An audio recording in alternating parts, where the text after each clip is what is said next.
Vice Chair of Highland Council.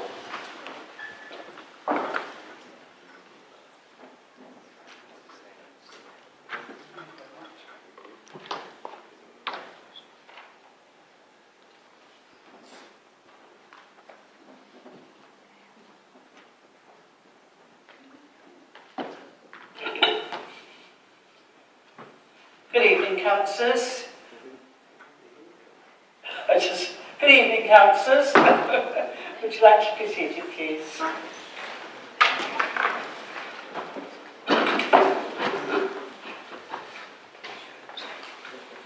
Councillors, as tonight is a short special council meeting, we will be holding a minute's silence and tributes to the former councillor Joshua Jollis at the full council meeting on the 29th of March, so that hopefully we'll have more of us here and then we can have our thoughts for Joshua. Right. Item 1, apologies for absence, please. Councillor Shona Johnson and Councillor Nick Churchill. And Councillor Russell Perry. Thank you very much. I think David and Mike have already made those. Okay, thank you. Right, item 2, declarations of interest. Do we have any declarations of interest? No? Okay. On a quick fire shoot here. Item 3. Council tax resolution from 218-219, pages 2 to 6. Can I have a proposer, please? I'll propose that. Thank you very much. Secondly, And can I have a Chairperson. seconder? Thank you. Right. Shall we proceed to recorded vote? Mr. Rees, could you do that for me, please? And so when I call out your name, please could you state whether you're voting for the resolution, against it, or abstaining? Ian Beckett. For. Simon Carter. Abstain. Joel Charles. Abstain. Jean Clark. For. Karen Klempner. For. Mike Danvers. For. Bob Davis. For. Tony Durkin. For. Tony Edwards. For. Waida Foreman. For. Maggie Hawkey. For. Mark Ingle. For. Andrew Johnson. Abstain. Eddie Johnson. Abstain. Sue Livings. Abstain. Danny Purton. For. Lainey Shears. For. Clive Souter. Abstain. John Strachan. For. Edna Stevens. For. Emma Toll. For. Phil Waite. For. Mark Wilkinson. For. Okay, thank you very much, Mr. Rees. Yeah. Right. Having done that, are there any matters of urgent business? No.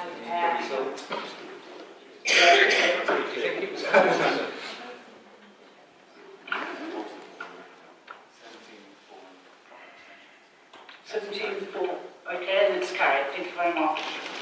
Right. We don't have any matters of urgent business. Can I call the meeting closed? Item 2, declarations of interest. Are there any? None. Thank you. Now we need to approve the minutes of the last meeting. That's pages 4 to 15 of the agenda. Is everyone happy for me to agree these and sign? Agreed. Agreed. Thank you.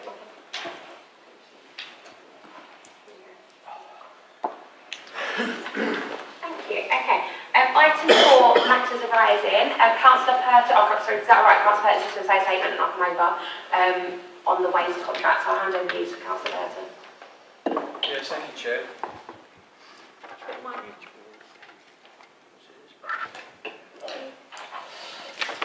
Thank you, Chair. I'm pleased to report further to the matters arising in the last minutes that following discussions with Veolia, they've confirmed in writing that they'll be pleased to extend the existing waste and recycling collection contract until midday on the 2nd of February 2019, and that the core terms of the extension will remain as per the current contract. This confirms that bin collections and existing waste and recycling services will continue without any disruption to residents beyond the end of June 2018. The extension will also give us the time and the flexibility needed to procure a new contract, because obviously with the changes that are being announced from China, there are other considerations to bear in mind now, which were apparent when the previous contract documents were being drawn up. Thank you, Chairman. Councillor Charles, Yeah, thank you, Chair. First of all, I'd like to say it is fortunate that council officers have been able to secure an extension. Credit where credit is due to the officers who have negotiated the extension. As you can appreciate, I have a number of questions on the back of the statement by the portfolio holder. So I'll just kick off on one of the first fundamental questions I've had throughout this. In the statement at the last Cabinet, it said that the Council was abandoning the procurement process and would run a new process in the next few weeks. Do we have a date yet? Perhaps officers could inform me. Do we have a date yet when the new fast-track procurement process will begin? should I jump in on that and hand over? That's helpful. Yeah, so we don't have an exact date as this due to some of the, I'm sure you're aware, some of the global changes in the environmental market that have come across, especially in China, but we are confident that we're firming that down imminently and we'll have a timescale shortly, and we're confident it will all be covered within. We're happy to have the extension and it will be covered within that. Yeah, I'm grateful for that, and I understand the context internationally, and we would just be grateful to have sight of that timeline as soon as you're able to, but I recognise there are external forces at play. The next question I have, I took part in a radio interview with Councillor Durkin a few weeks ago now. In that interview, Councillor Durkin said explicitly that taxpayers wouldn't foot the bill for the extension to the contract. Who's then going to be paying for the extension to the Veolia contract? Hand over Councillor Bloomberg wants to.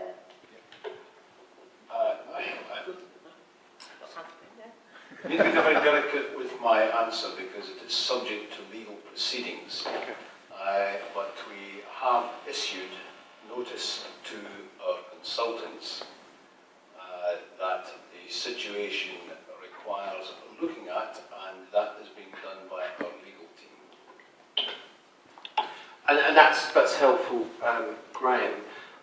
Are the council putting in place contingencies for a protracted legal case in that matter? So I'm not asking about the particulars of the legal case, because of course we can't talk about that, but what contingencies are being put in place from a budgetary perspective for an ongoing legal dispute there? Because obviously that's quite important. All the risks of this course have been weighed by the legal team, and I'm afraid I can't answer this, but I'm more than happy to give a private briefing to Councillor Charles.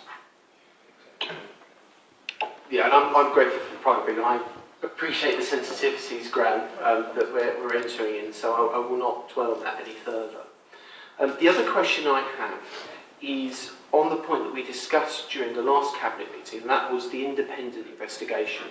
Now, Councillor Durkin helpfully reiterated in our interview at BPCS that it would be a full independent investigation. When I listened back to the dialogue over the Cabinet meeting a few weeks ago now, Brian said that he would have a discussion with lawyers, appreciated that it was a very busy time and you had other factors to deal with.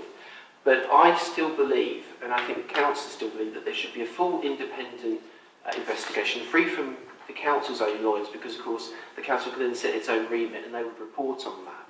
I think it would be of benefit if an outside council came in, spoke to officers and the Cabinet to understand lessons learned, and then reported back to all councillors in an open forum about learning lessons. And if that's in the true spirit of what Councillor Durkin said, then I'd be grateful for clarification on that. Certainly that wasn't in the spirit of what I was saying. Is that all I was simply saying is we needed an independent, impartial review of what happened, what went wrong and why it went wrong. I never indicated that that should be an external counsel or anybody, but whoever it is, should be independent and impartial, but I'm not cornering saying it should be a council or it should be someone from another organisation. But I do agree with you, is that we need to understand why we need to have those lessons, and just to reinforce, I really don't think Harlow taxpayers should have to be paying for this particular issue, but you've heard the argument. No, and that's, I got the message that this will be an independent and an impartial investigation. You said that very clearly tonight. So I look forward to that. Sorry, can I just also clarify, I am not the portfolio holder for environment. That is my colleague over there. I was asked to go to that interview, and this is my view and personal and professional opinion on that particular issue. But I am the Cabinet Member for Regeneration Enterprise. I will always bow to the experience of the Cabinet Member for Environment. No questions. Okay. Right, so moving on. Okay. So item 5, written questions from the public. We did have a question submitted, but the questioner is not here, so I'm going to move on. Yeah, okay, Mr. Holmes not here, fine. Okay, question 6, written questions from councillors. I believe there was none submitted. Item 7, petitions, there was none submitted. Item 8, forward plan on pages 16 to 30. If there's any questions or comments? Yeah, Councillor Carter. Good evening, Madam Chairman. It's not much what's in the forward work plan, but what isn't in the forward work plan. At the previous 2 shareholder subcommittee meetings, Councillor Charles has asked for the Council's 5 main strategic issues in connection with HTS Group as to what it envisages the group actually doing for the Council in terms of expanding its work for the Council and extending to other work. Now, I've been all the way through, there's also pages here. There's also a comment at the SSC meeting that the shareholder subcommittee meeting is not the forum for discussing strategy. I don't really know what else is, but it should be discussed here. And that's why I'm raising it. It's not on the work plan here. So, where are you going with HTS? It's a wonderful resource. It was chosen by your administration, so we assumed you have some idea what it is you're going to do with it. But we're still sitting around trying to find out what it is. Yeah, and point is taken that, and we have plans to bring forward reports to this cabinet and looking at for as part. I understand sort of part of the forward plan. I expect that to be part of the forward plan in future meetings while we schedule exact dates and when that's going to be, and part of the business plan overhaul and looking at HTS, and that fits into that timescales on us as our corporate objectives. Which yes, I understand the point about the shareholders subcommittee, but in terms of the actual council objectives, that is this body as a cabinet is the right place to set. And then obviously HTS's own business plan, and as a shareholder, I'm saying that should be the shareholder subcommittee. Point taken, and there is plans to bring forward on that, and we'll make sure that we have dates and months for next meeting and the forward plan. Is there any other questions?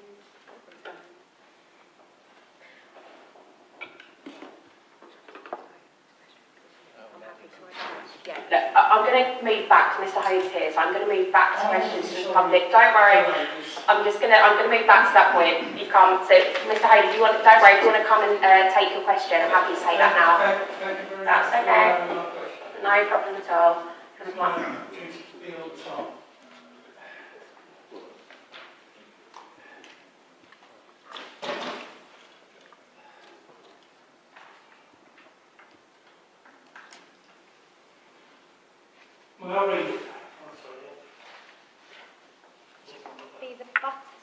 Black button. Right. May I read the question? Why was the Managing Director of Harlow Council appointed without interview? Thank you. The Managing Director was appointed without interview for the following reasons. The Council has ambitious and well-developed plans for the future of Harlow with significant levels of public and private sector investment earmarked for the town. Public Health England's new science hub and HQ equate to £480 million investment, and Harlow Enterprise Zone's anticipated private sector investment is estimated to be in the region of £500 million. In addition to this, the government-supported Harlow and Gilston Town project recognised the potential, which seeks to deliver 16,000 new homes in and around Harlow. Harlow itself is planned to support in the region of an additional 11,000 new jobs and 9,000 new homes in the local plan period. This is now an opportunity for a whole place approach to focus on the people of Harlow and the built environment to deliver both housing and economic growth and the regeneration of the town, which will enable Harlow's existing and future residents and businesses to benefit. The Harlow local plan has reached a key milestone, and with consultation imminent. It is imperative that there is clear and stable leadership role in the context of the Duty to Cooperate Board and the development of Harlow and Gilston Garden Town project.